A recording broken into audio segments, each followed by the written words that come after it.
When the day of the talent show auditions arrived, I felt like we were as ready as could be. We'd practiced every day, sometimes with Mrs. Hidalgo's help, and watched a bunch of videos of the Ramones performing.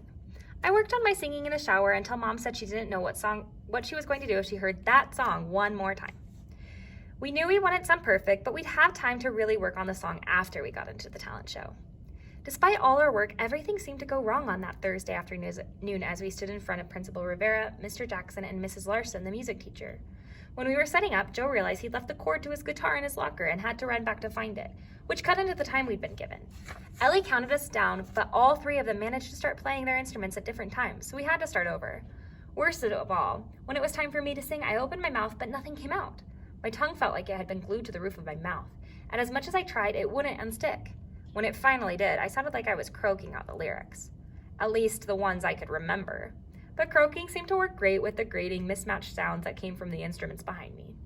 Halfway through the song, it felt like we were finally in sync. My face and ears burned, my stomach was still in a knot, and all I could do was clutch the microphone, but at least I wasn't croaking anymore. When we finished, Mr. Jackson and Mrs. Larson looked at each other, then at Principal Rivera, who jotted something down. "Thank you for coming," Principal Rivera said with a smile. "We'll post the participants on the announcement board tomorrow." We gathered our instruments minus the drum set we'd borrowed from the band room and left the auditorium. Outside there were a few kids, including Selena, waiting their turn. "I thought that went okay," Joe said. "You're kidding, right?" I wanted to cry, partly from the relief of being done, but also because I knew we didn't sound anything like I imagined we would.